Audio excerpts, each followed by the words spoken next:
이번 주 강의를 시작하도록 하겠습니다. 이번 주 강의의 세부 학습 내용으로서는 기업에서 구조조정은 왜 필요한가, 그리고 구조조정의 유행에 대한 이해, 마지막으로 경영혁신의 유행에 대한 이해, 이런 순서로 강의를 진행하도록 하겠습니다. 그러면 이번 시간에는 구조조정에 관해서 강의를 진행하도록 하겠습니다. 그 구체적인 내용은 구조조정의 정의, 그리고 기업에서 구조조정이 왜 필요한가에 대해서 구체적으로 살펴보도록 하겠습니다. 우리가 앞에서 보았지만은 기업은 성장을 하기 위해서 혹은 위험을 분산 혹은 회피하기 위해서 다각화 과정을 거칩니다. 자, 그래서 우리가 미국의 예를 들어서 보았지만은 많은 경영 관리 기술의 발전으로 인해서 기업들은 다각화, 즉 다시 말해서 글로벌 진출을 하게 됩니다. 물론 다각화는 관련 다각화 혹은 비관련 다각화로 업종에 관계없이 사업부를 늘리면서 기업의 확장에 행보를 계속하고 있습니다. 하지만은 얼마 뒤 많은 기업들은 이러한 다각화가 많은 비효율성을 낳고 실제로는 수익하고는 별 관계없는 것을 깨닫게 됩니다. 그래서 기업들은 원래대로의 회귀, 원래 주력 사업으로의 회귀라는 큰 캐치프레이즈를 보고 구조조정이라는 작업에 들어가게 됩니다. 그래서 이때 만들어진 이름이 리스트럭처링, 구조조정이라는 것입니다. 하지만은 국내에서는 일반적으로 구조조정 이러면은 사람을 해고시키는 작업, 뭐 이렇게 부정적인 의미로 이렇게 받아들이기가 쉽습니다. 하지만은 원래의 뜻은 기업이 비효율성을 제거하고 수익을 창출하기 위한 방법으로서의 어떤 그 혁신 도구로서의 구조조정을 들고 있습니다. 그래서 미국에서 처음 나왔을 때의 이미지하고 지금 현재 국내에서 우리가 받아들이고 있는 구조조정하고는 조금 거리가 있지 않나, 이렇게 개인적으로 생각해 봅니다.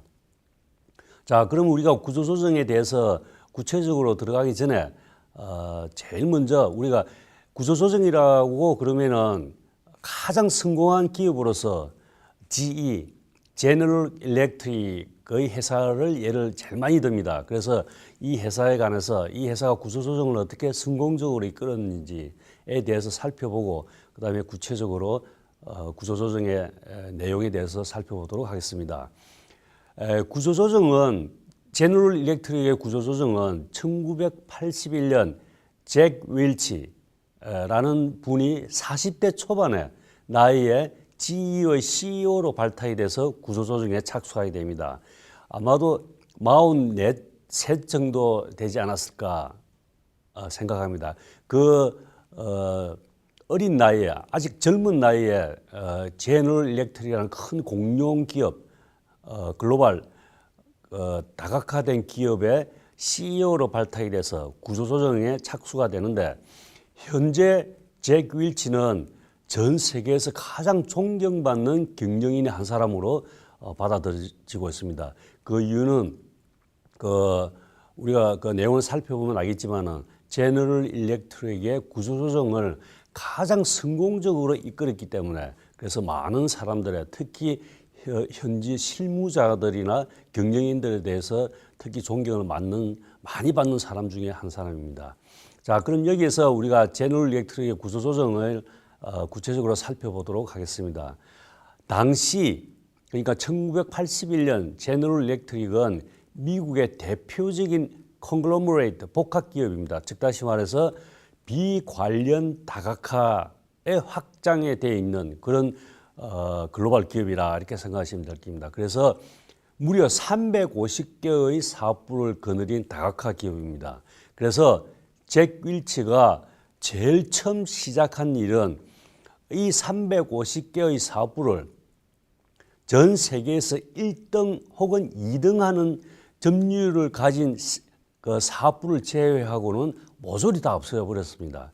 그래서 결과적으로 전 세계에서 13개의 사업부만 남기고 모조리 다 없애버렸습니다. 그래서 이때의 잭 윌치의 대한 별명이 하나 붙었는데 뉴트론 잭이라는 별명이 붙었습니다. 그 소리가 뭐냐면은 중성자탄이라는 잭, 즉 다시 말해서 잭 윌치가 한번 지나가고 나면은 중성자탄 같이 폭발이 일어나고 껍데기 그물만 남고 안에는 싹 다 비는 형태, 즉 다시 말해서 완전히 없어버리는 형태가 되어지기 때문에 뉴트론 잭이라는 별명을 얻게 됩니다. 자, 그래서 우리가 잭 윌치가 취임을 하고 난 뒤에 어떤 경영성과, 즉 다시 말해서 구조조정을 하고 난 뒤하고 하기 전하고 우리가 얼마나 차이가 나는지 한번 이렇게 살펴보도록 하겠습니다. 1980년, 즉 다시 말해서 구조조정을 하기 바로 직전이죠. 이때의 매출액이 249억 불, 순이익이 15억 불, 매출에 비해서 순이익이 상당히 낮죠. 그리고 종업원 수가 40만 2천 명 정도가 됩니다. 이 뭐 글로벌 기업의 기준에서 이야기를 하는 겁니다. 자, 그러면은 잭 윌치가 구조조정을 성공적으로 마치고 난 뒤의 결과는 어떨까요? 매출액이 1298억에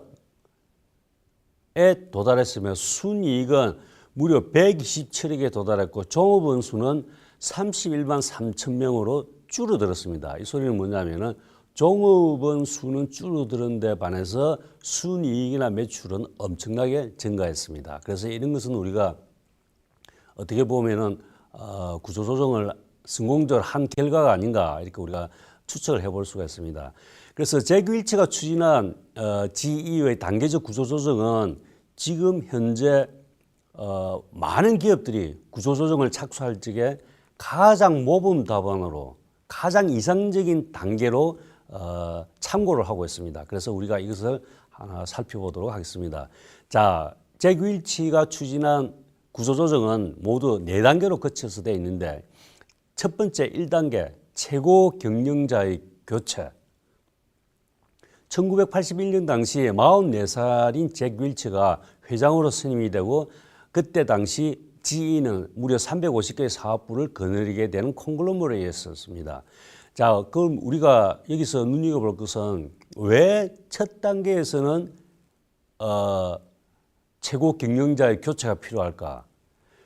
기업 구조조정을 하기 위해서는 지금 현재 있는 최고 경영자를 계속 두고서는 구조조정이 불가능합니다. 그 많은 이유도 있겠지만은 아무래도 인간이 하는 작업이기 때문에 인정적으로 흐르기 때문에 객관적으로 구조조정 작업을 할 수가 없습니다.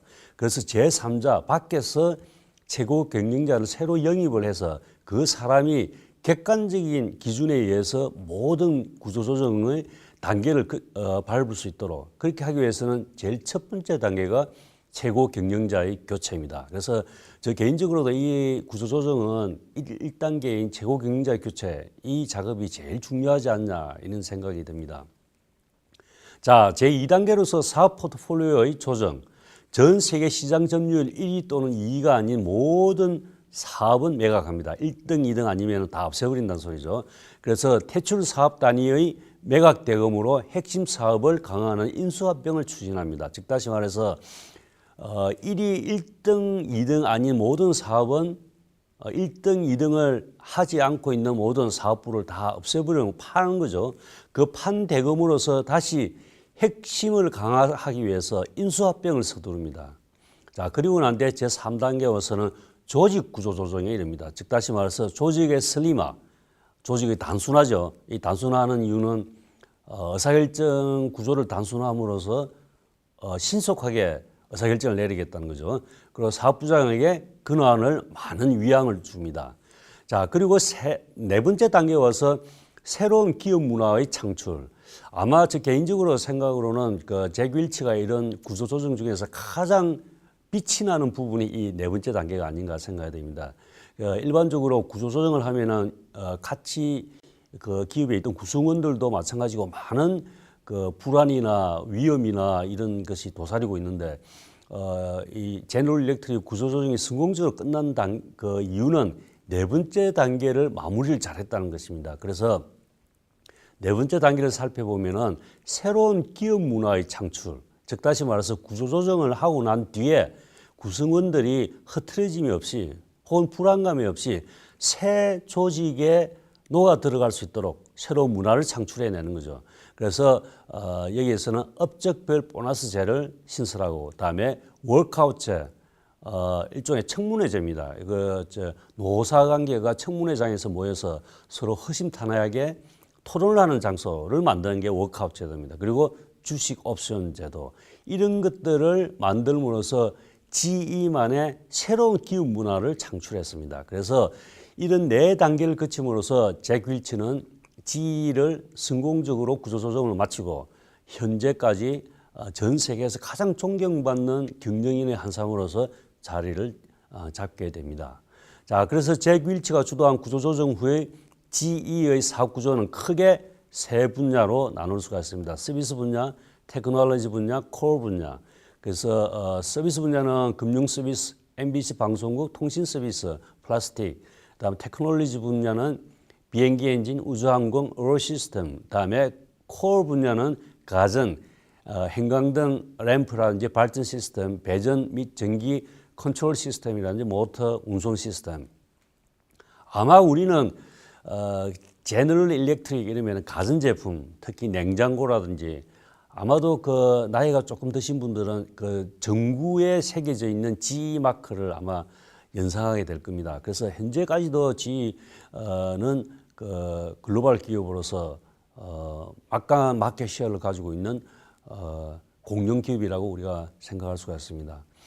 자, 그래서 마지막으로 잭 윌치가 취임 후에 제너럴 일렉트릭의 경영 성과를 보면 앞에서 잠깐 설명을 했지만은 1980년대, 93년, 97년, 2000년 이렇게 거쳐오면서 종업원 수는 40만, 23만, 27만, 31만 3천 이런 식으로 감소 추세를 이룬 데 반해서 순이익은 15억, 47억, 82억, 127억 거의 10배 정도로 성장한 것을 우리가 알 수가 있습니다.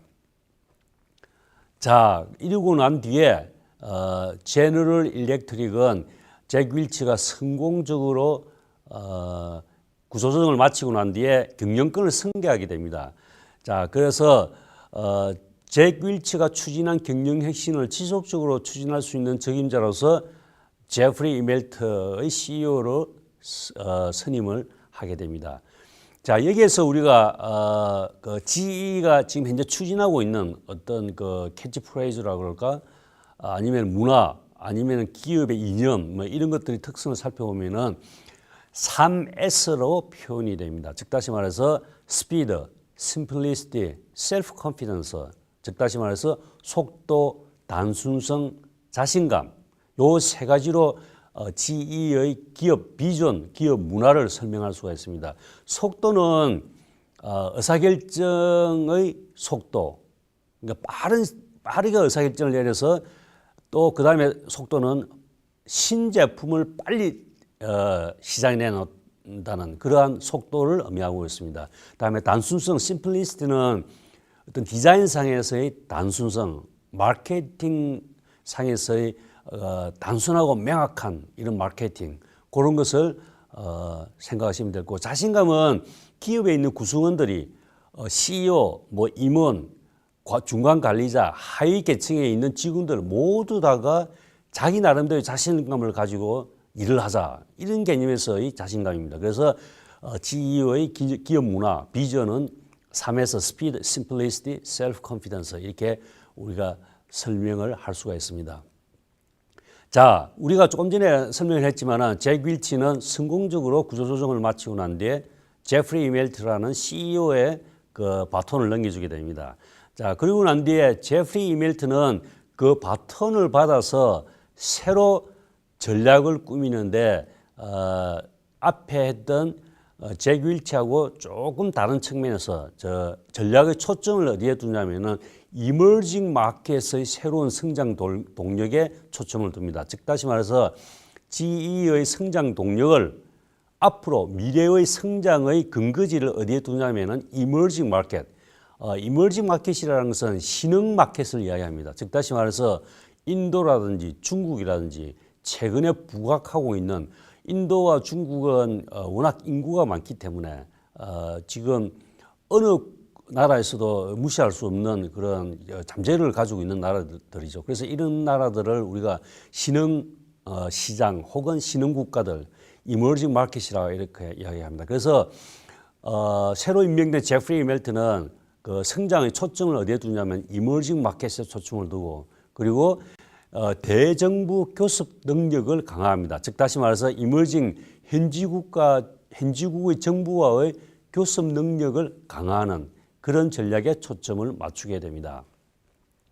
자, 그럼 여기에서 우리가 그 제너럴 일렉트릭 GE의 구조조정을 성공적으로 마친 그 사례를 우리가 쭉 훑어봤습니다. 그래서 이제는 그럼 구체적으로 구조조정 그 등장 배경이 뭘까? 앞에서 잠깐 설명을 했지만은 다시 한번 더 살펴보도록 하겠습니다. 구조조정의 등장 배경은 급격하는 환경의 변화에 대응하고 경쟁의 심화 등으로 인한 제한된 자원을 효율적으로 배분하여 변화에 대응하기 위한 기업의 전략적인 방향이다.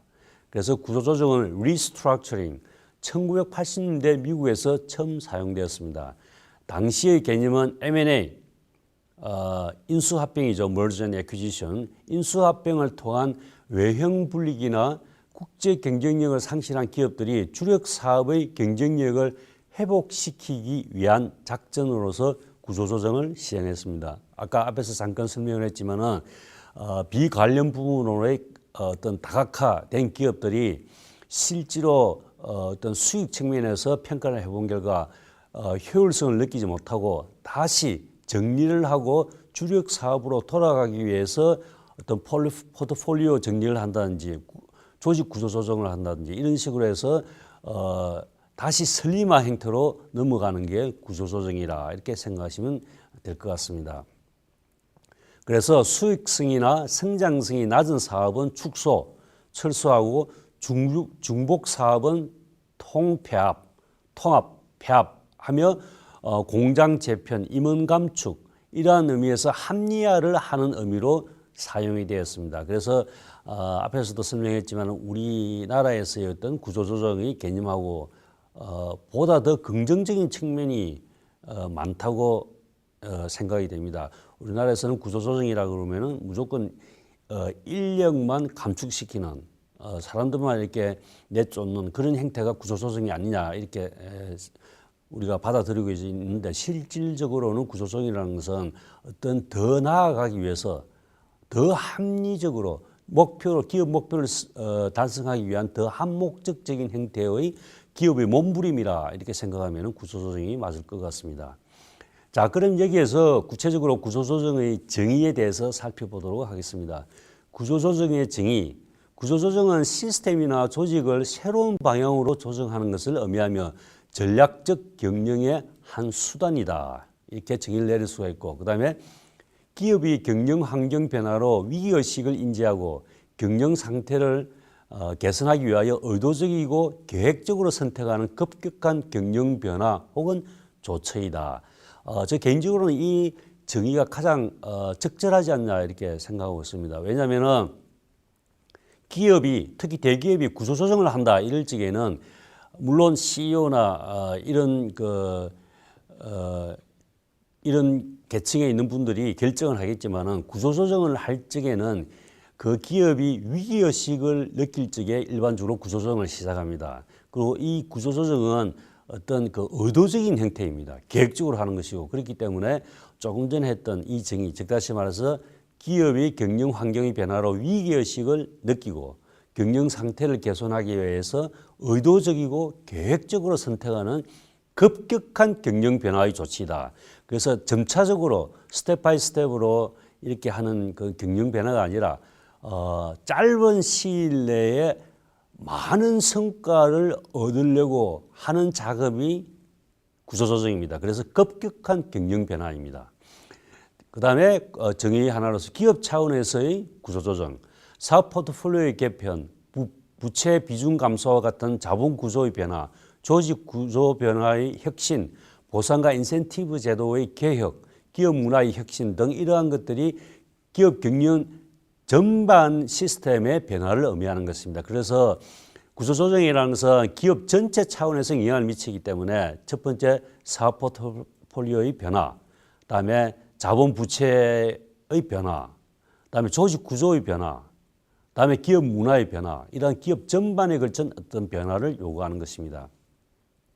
자, 다음 구조조정의 정의를 한 번 더 살펴보면은 국가 차원에서의 구조조정이라는 것은 정책 결정 시스템, 관료와 민간과의 역할에 대한 재정립, 금융 시스템, 법과 정부 규제의 정비 이런 것들을 들 수 있고, 이는 주로 국내외 환경의 변화, 경쟁자의 동향, 기술 혁신, 고객 욕구의 변화 등을 고려하여 현재의 전략이나 기존 업종으로서는 미래 보상이 어렵다고 판단될 때 구조조정, 리스트럭처링이 필요하게 됩니다.